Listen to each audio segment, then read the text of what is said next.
What is going on, NFC South Roundtable? It is the usual suspect crew back at it because we are here for you guys to preview Week 3 of the 2024 NFL season. If you guys missed us live just a few days ago, and if you did, by the way, live every single Tuesday at 7 p.m. Eastern, we just broke down Week 2. You guys are going to want to know our thoughts. Some of your creators, they got into it. So make sure after today's video, you guys go back if you missed that stream and check it out. But like I said, today we're going to be talking here about Week 3. Before we do that, though, got to give a massive shout out to not just the sponsors of this video, but the sponsors of this channel all football season long. Those are our buddies over at BetUS. Right now, all you guys got to do to get this special limited time exclusive offer is sign up for BetUS on their website, or you can even download their mobile app to get a 150, yeah, you heard that right, a 150% sign-up bonus on your first deposit. After that, on your next two, you'll get a 125% sign-up bonus all the way up to $2,000. That is a deal, guys, on your first 3 total deposits when you use the code YouTube150. Again, all you got to do, sign up, use the promo code YouTube150 as you see on the screen to, again, get that offer. BetUS will also give you a 200% crypto deposit bonus. You can even get a 10% back on your net losses 2 times a year. BetUS can also give you your very own personalized account manager. They have the fastest payouts in the industry. They have the fast and easy deposit and withdrawal process, 24/7 personalized service, 365 days a year, live wagering on all major games, and best betting variety in the business. Remember that supporting the sponsors that support the channel is a direct way at supporting everybody here on the NFC South Roundtable and everybody behind the scenes that works for Roundtable Sports. We could not be here without BetUS, so a big shout out to them again. But guys, let's just start breaking these games down because y'all pulled off some upsets. I mean, unfortunately, not you, Doug, but that's okay. Maybe this week with Andy Dalton, y'all can pull off the upset. But these other 3 teams, y'all pulled off some major upsets in Week 2. A lot of expectations on each of your teams as we enter Week 3. So, TJ, let's go ahead and start with you because I feel like you had the performance of the week in Week 2. All eyes are on the New Orleans Saints this week here for Week 3. Why don't you break down this matchup for me?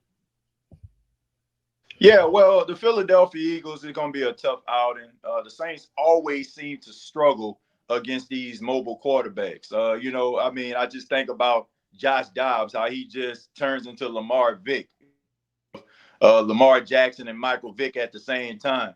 But I think that, they're probably going to be more formidable. I'm talking to Eagles against the New Orleans Saints. And, I want to see how the Saints respond. Nobody was picking them. Nobody said they were going to do anything. Nobody said that they were going to, be us in the NFC. Now everybody's picking them to do something. I want to see how they respond. And to be quite honest with you, I want to see how they can overcome some level of adversity, man. It's good. You riding high right now and blowing people out, but I'm waiting for that game where I can just see everything.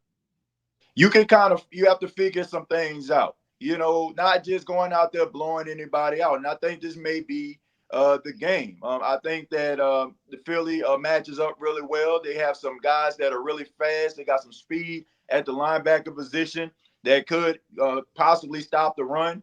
But New Orleans Saints are going to win this football game. I think that the home crowd is going to be rocking. It's starting to feel a little bit like some of those Saints teams that when the offense was riding high, the dome was rocking. So if the Saints can get up early, I can see them win this football game. But hopefully, that's a little different because I'd rather see them go through adverse times early and figure it out than for them to get slapped in the face later and channel their inner Dallas Cowboy. So hopefully they can go ahead and get that done and get this victory over the Philadelphia Eagles. Yeah, and these Eagles too, man. I mean, they look, I feel like, a little bit human, right? They play a close game against the Packers Week 1 in Brazil. They play a close game against the Falcons in Week 2. So far, this Eagles team has not been what has been advertised this offseason. So definitely a good matchup there for the Saints. But James, let's get on to you. What do you think about this matchup, Saints and Eagles? Yeah, I mean, look, this is going to be another game where I agree with you 100%, Colby. Like, all eyes are on the Saints right now. They have been absolutely electric throughout the first 2 weeks of the season so far up to this point. I I'll give them the win right now. I'm gonna pick the Saints until until proven otherwise. I think going forward is because they've looked absolutely dominant so far. I think that the Eagles are a team that I agree with you guys that, I still think they are the team to win the NFC East right now. I think they are a better team than the Dallas Cowboys. I think they are a better team than the Carolina Panthers right now at this point. But look, like the Saints have looked absolutely electric. Now, to TJ's point, again, whenever you do play higher caliber teams, whenever the chips are down, how are you going to handle situations like that? The Saints just haven't had a situation like that so far. I do feel like the Eagles are a pretty vulnerable team at this point. Colby, like you said, they just had a tough loss against the Atlanta Falcons as well. So momentum is definitely not in their favor. It seems like people are a bit down on the Eagles right now. I still think they are a good football team, but ultimately I do see the Saints getting a win here going forward. All right, Smitty, what about you? What do you think about this matchup? Man, I can't go against the Saints right now. They're scorching hot. And also, man, the Eagles are 2 plays in the first quarter against Green Bay from being 0-2. So going into this game, man, Philadelphia has to show me something. Jalen Hurts had 85 yards against my Falcons last week. But will he be able to do that against the Saints? I don't think so, because he's going to have to throw the ball this game. Because if the Saints jump out front quick, and they have to play from behind, this is going to be another game like we seen in Dallas last week. So I'm going to take the Saints in this game. And look, Derek Carr, I clown him a lot, but they may have found his saving grace in Clint Kubiak. So I'm taking the Saints in this one, man. Yeah, and something else that the Saints will have as an advantage, just like the Falcons had, and as an advantage, is the fact that their number 1 wide receiver, AJ Brown, who put up 1,400 yards the last 2 years, right? Like he's not going to be playing. He's not going to be playing, and that's definitely going to help y'all, which the Packers didn't have. So, Doug, man, go. You took my point. You took my talking point right there. That was my. There you go, Doug. Doug, I set you up, buddy. Set you up perfect. Give it to me. With AJ Brown not playing, Devontae Smith is going to have to show up. He did kind of show up. He did get a touchdown against Atlanta Falcons last week, but I'm gonna say Clint Kubiak. The Philadelphia Eagles head coach, his hot seat is burning right now. The flame has already started. You can't go back-to-back losses with the tough schedule that they have.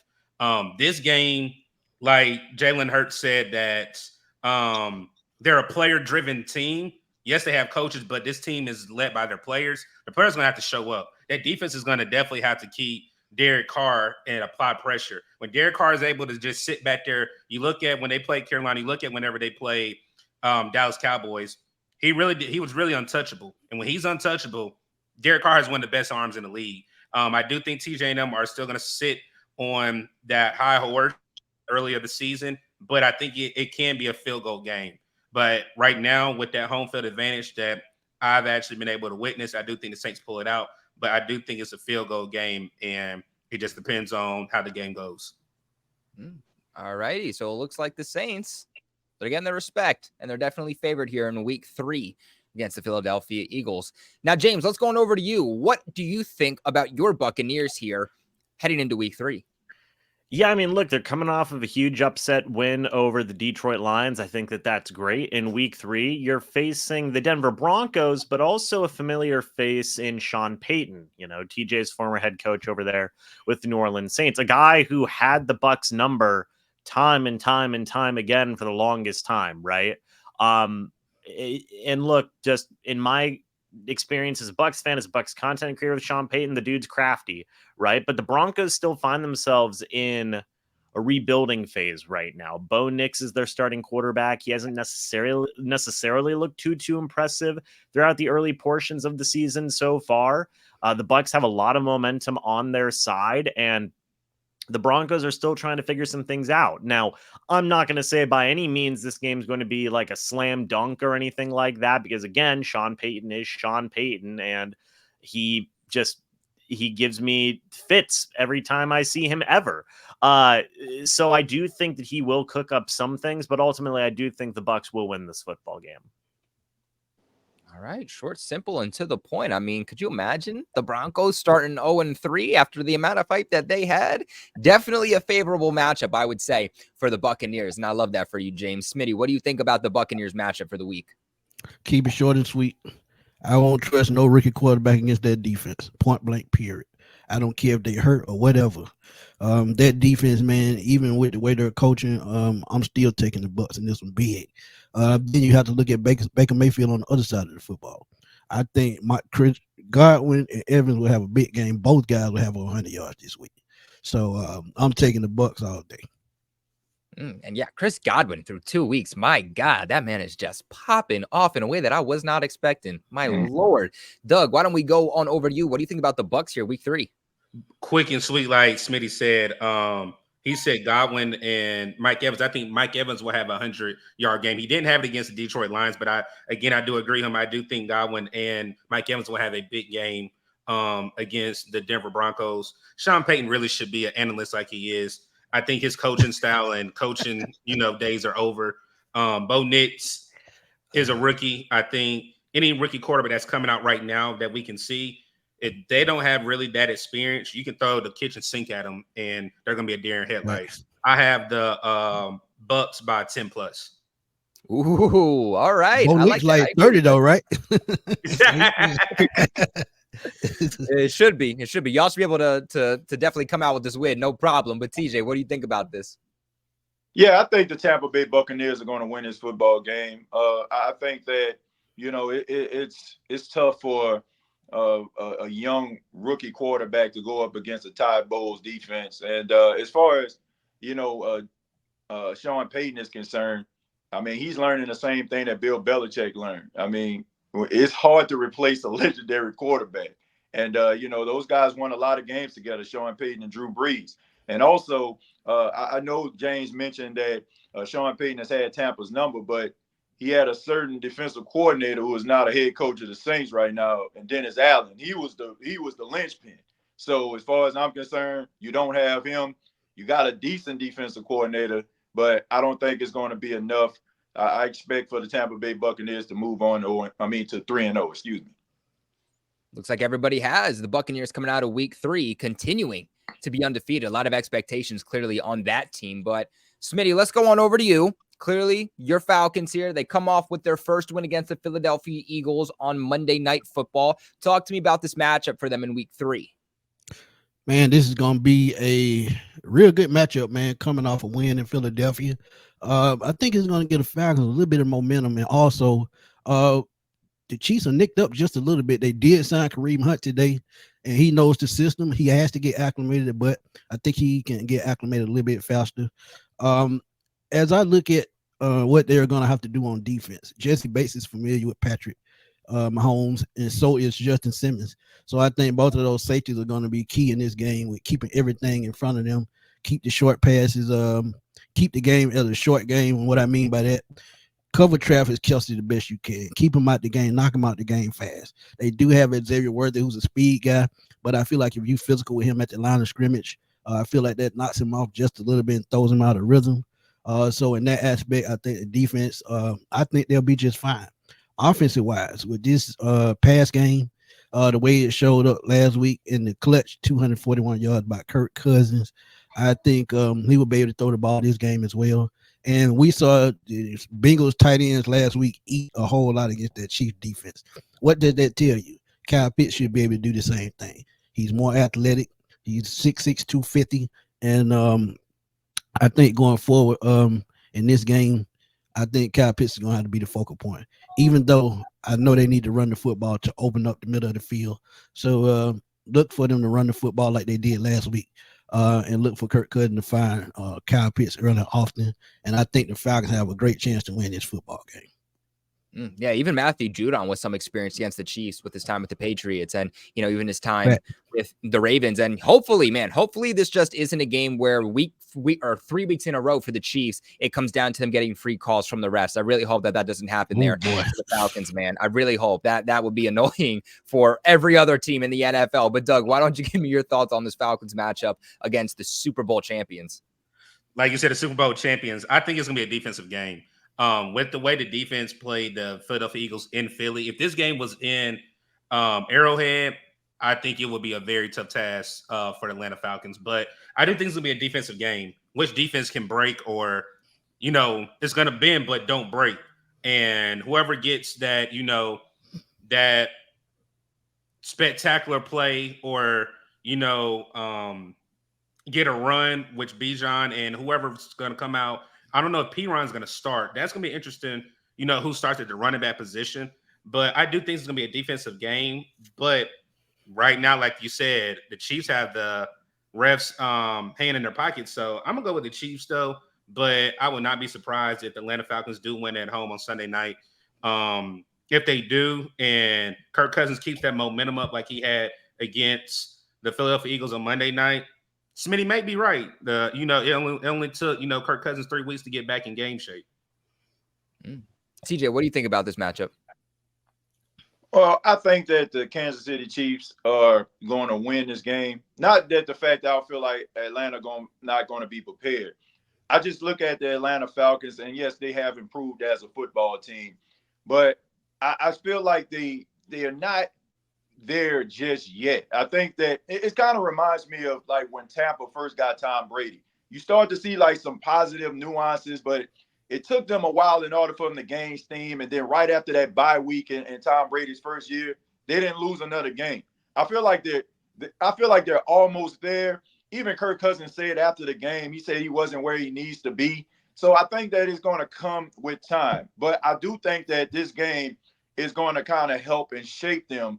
And maybe they'll even be formative. I even have them like kind of leading the game a little bit. But I just think that the Kansas City Chiefs, they got a championship mentality, man. And if you combine the fact that the referees are in love with, with Patrick Mahomes and the Chiefs, it's kind of hard to play against the Chiefs and the refs. So I do have the Kansas City Chiefs winning this game.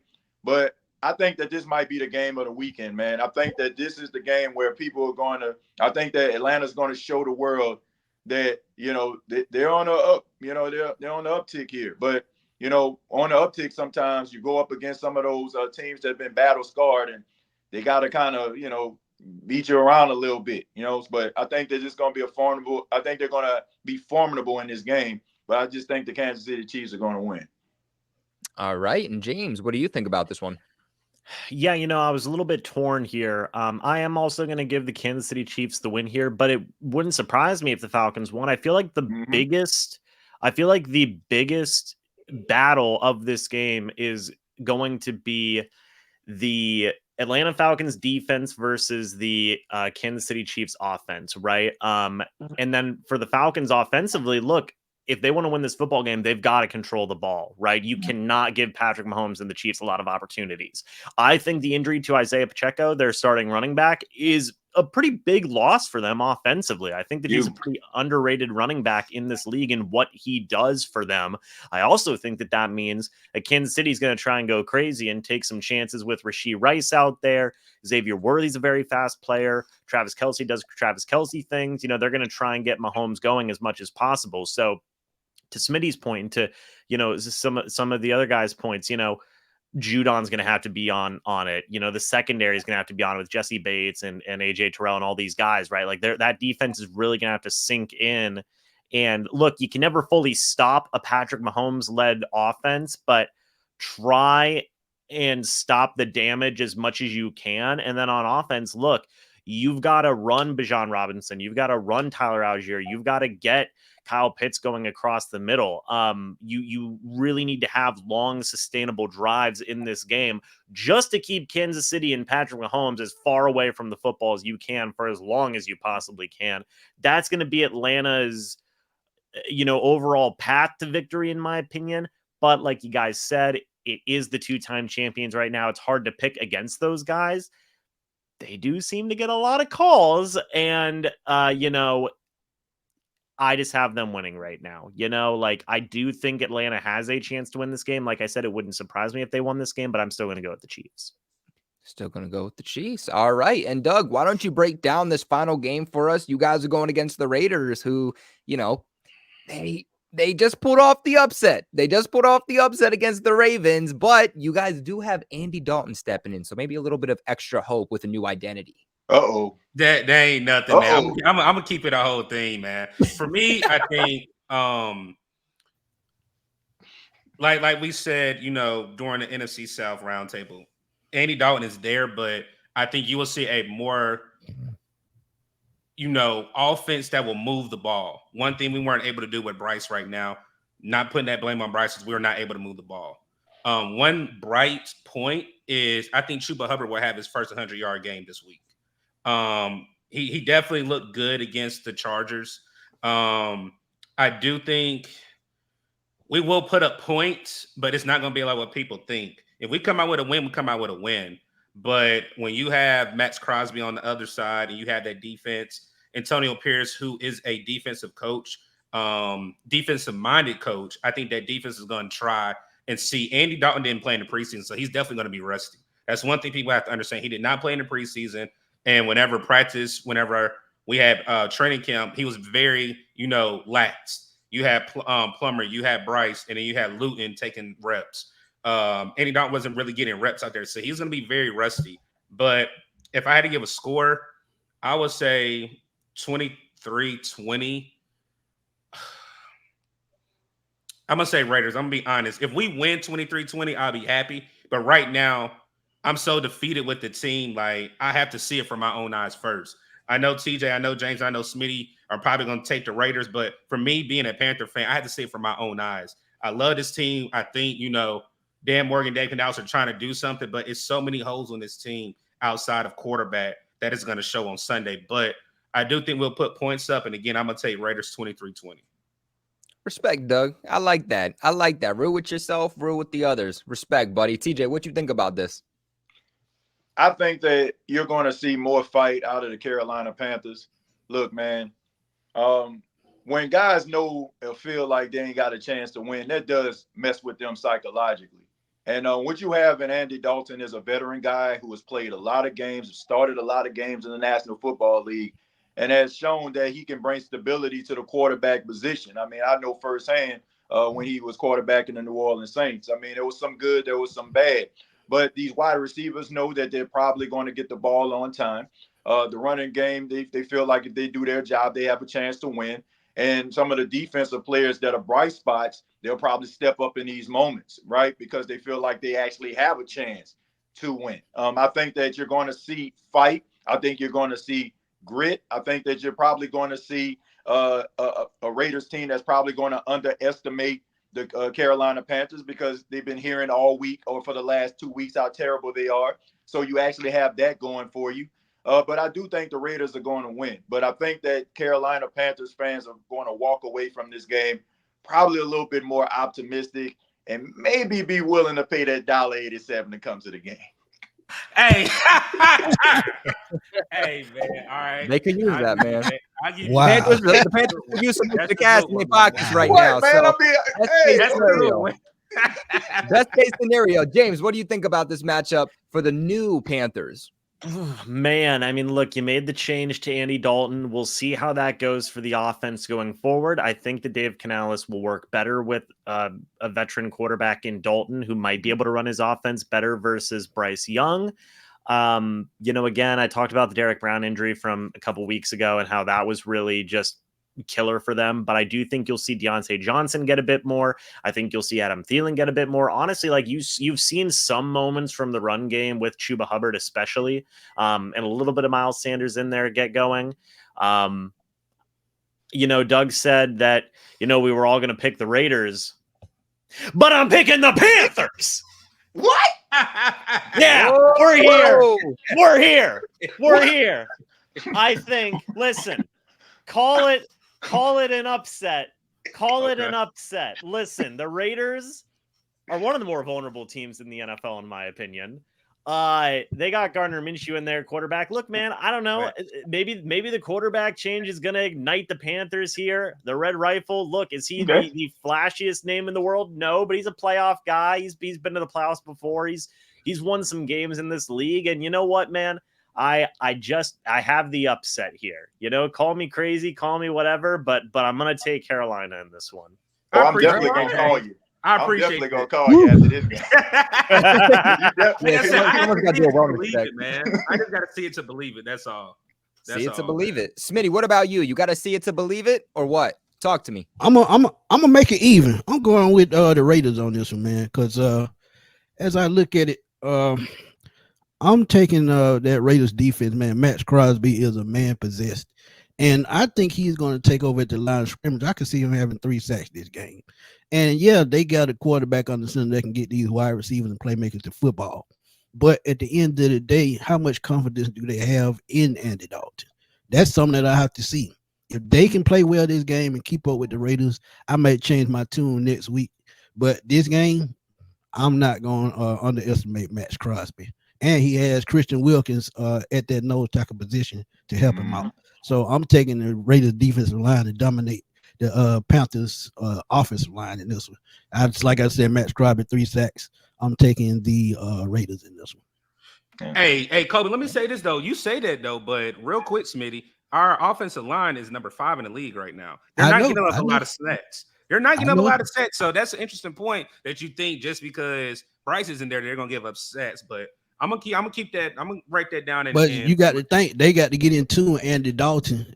They were in tune with Bryce Young a little bit, but they switching over to a whole new quarterback, so that may throw them off just a little bit. I mean, what's the worst that can happen? They finally catch a pass. I don't even think they know how to catch a pass. They might say, "What?" All right, guys. Look, that is going to end it for today's video preview of Week 3. Again, if you want to see this crew's thoughts on their breakdown on the results from Week 2, make sure to check out our recent live stream. Make sure, again, you guys go ahead and check out BetUS, a 150% sign-up bonus on your first deposit, followed up by 125% sign-up bonus on your following 2. With the promo code YouTube150. That again is YouTube150 all the way up to $2,000. Who got it right, guys? Saints, Eagles, Bucs, Broncos, Falcons, Chiefs, and Panthers, Raiders. You guys let us know who's going to win all of these games in the comment section below. Leave a big like on the video and subscribe to the NFC South Roundtable for all of your news in this division. We appreciate you guys for watching, and we'll see you live on Tuesday.